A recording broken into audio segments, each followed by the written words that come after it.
راستے میں چلتے ہوئے دوپٹہ کھسک گیا ہے تو اسے پورا اتار کر درست مت کریں، بلکہ سلیقہ سے کچھ حصہ سینے پر رہنے دیں اور باقی آرام سے درست کر لیں۔ جس طرح مرنے والوں کے ساتھ ہمارے رویے مثبت ہو جاتے ہیں، کاش جینے والوں کے ساتھ بھی ہو جائیں تو لوگ جینا سیکھ جائیں۔ اگر مرنے والوں کی 1000 غلطیاں بھی ان کی کسی ایک نیکی سے ڈھانپی جا سکتی ہیں تو کیا جینے والوں کی ایک غلطی پر بھی نظر رحمت نہیں کی جا سکتی؟ دل خوش ہو تو ہر چیز خوبصورت لگتی ہے۔ اپنے دل کی حفاظت کریں کیونکہ پریشان سوچیں دل کی خوشی کو تباہ کر دیتی ہیں۔ بدگمانی کو دل میں جگہ نہ دیں، خوش رہیں اور خوشیاں بانٹیں۔ اگر آپ لوگوں کے سخت لہجے، غصے، ناراضگیاں برداشت کر سکتے ہیں تو یقیناً گھر میں بھی کر سکتے ہیں۔ آپ کے گھر والے باہر والوں سے زیادہ اہم ہیں۔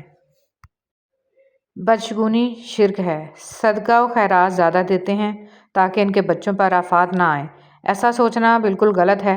آپ صدقہ و خیرات دیں، ہر مہینے دیں، لیکن کسی ایک مہینے کو بھاری یا برا سمجھ کے دینا غلط ہے۔ اس لیے حدیث میں بدشگونی کو شرک کہا گیا ہے۔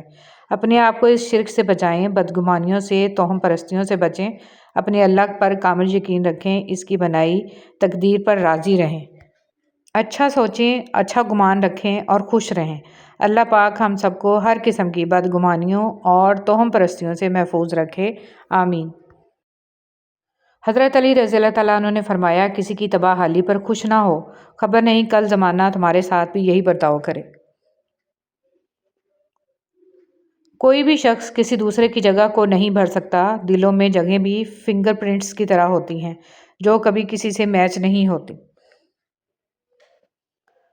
نماز جگہ بدل بدل کے پڑھنی چاہیے کیونکہ زمین کا وہ حصہ ہمارا گواہ بن جاتا ہے اور آخرت میں مغفرت کا ذریعہ بن جاتا ہے۔ اچھی بات بتانے سے اعمال میں 30 لاکھ نیکیاں لکھ دی جاتی ہیں۔ قیامت کے دن انسان ایک نیکی کو ترسے گا۔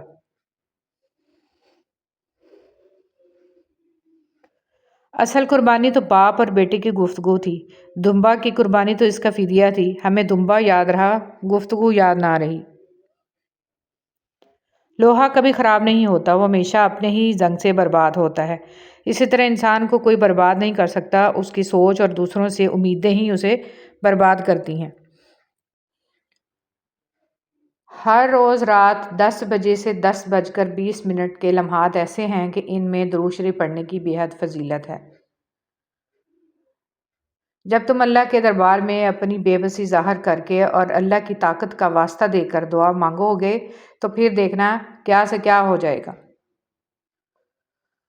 کسی کی مدد کرتے وقت اس کے چہرے کی جانب مت دیکھو، ہو سکتا ہے اس کی شرمندہ آنکھیں تمہارے دل میں غرور کا بیج بو دے۔ کچھ قریبی لوگ ایسے بھی ہیں کہ لگتا ہے کہ ہم انہیں بہت اچھے سے جانتے سمجھتے ہیں، پر ایسا ہوتا نہیں ہے۔ وہ لوگ کچھ نہ کچھ ایسا کر جاتے ہیں کہ آپ کے دعوے دھرے کے دھرے رہ جاتے ہیں۔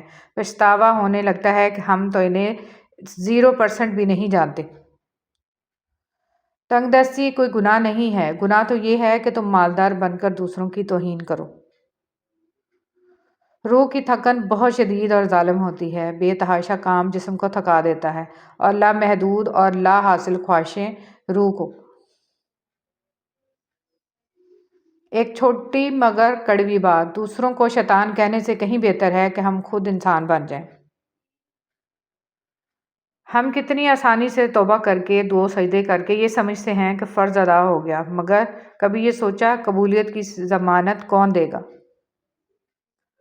حضرت علی رضی اللہ تعالیٰ عنہ نے فرمایا، جو شخص تمہارے خون میں سے نہ ہو مگر پھر بھی تم کو عزت دے اور پیار دے تو بے شک وہ تمہارے لیے بہترین رشتہ ہے۔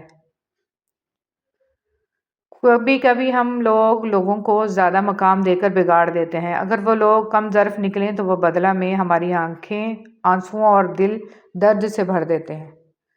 انسان کے آنسو اس وقت مقدس ہوتے ہیں جب وہ کسی اور کی تکلیف محسوس کر کے نکلتے ہیں۔ پتھر میں ایک نقص ہے کہ وہ کبھی پگھلتا نہیں، لیکن پتھر میں ایک خوبی بھی ہے کہ وہ کبھی بدلتا نہیں ہے۔ ہم عجیب لوگ ہیں، اپنی بیٹی کو دنیا کا ہر سکھ دینا چاہتے ہیں اور دوسروں کی بیٹی کو اپنے گھر لا کر سارے دکھ بھی دیتے ہیں۔ بعض خواہشات کا مر جانا ہی اچھا ہوتا ہے کیونکہ اگر وہ نہیں مرتی تو وہ آپ کو مار دیتی ہیں۔ ساری روشنی اللہ کے پاس ہے، سارے حل اسی کے پاس ہیں۔ لوگوں میں اتنا دم نہیں ہے کہ وہ آپ کی زندگی میں بہار لے آئیں یا خزاں کر دیں۔ جب ساری طاقت اللہ کی ہے اور سارے لوگ اللہ کے ہیں تو اس کے دروازے پر جانا ہے، اس سے مانگنا ہے جہاں دینے والا سخی اور بے نیاز ہے، وہ در جہاں دے کر جتلایا نہیں جاتا اور وہ در جہاں سے بندہ کبھی ٹھکرایا نہیں جاتا۔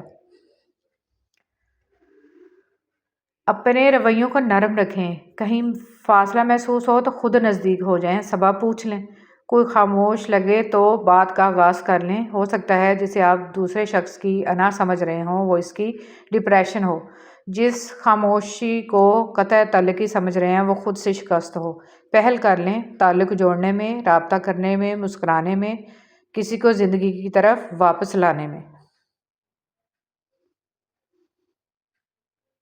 قبر کی زندگی دیکھی جائے گی۔ ہم تمام کاموں کے لیے پیشگی اقدامات کرتے ہیں۔ سردیوں سے پہلے گرم کپڑوں کا انتظام کرتے ہیں، گرمیوں سے پہلے ٹھنڈک کا انتظام کر لیتے ہیں، صبح ہوتے ہی دوپہر اور رات کے کھانے کا انتظام کرتے ہیں، رات گھر جانے سے پہلے صبح کے ناشتے کا سامان لے لیتے ہیں، بارش میں نکلنے سے پہلے چھتری لے لیتے ہیں، رات میں نکلنے سے پہلے روشنی کا انتظام کرتے ہیں، لمبے سفر پر جانے سے پہلے مکمل تیاری کر کے جاتے ہیں، لیکن قبر کی طویل زندگی کے لیے تیاری کرنے پر آمادہ نہیں، بلکہ اپنے آپ کو تسلی دیتے ہیں کہ دیکھی جائے گی۔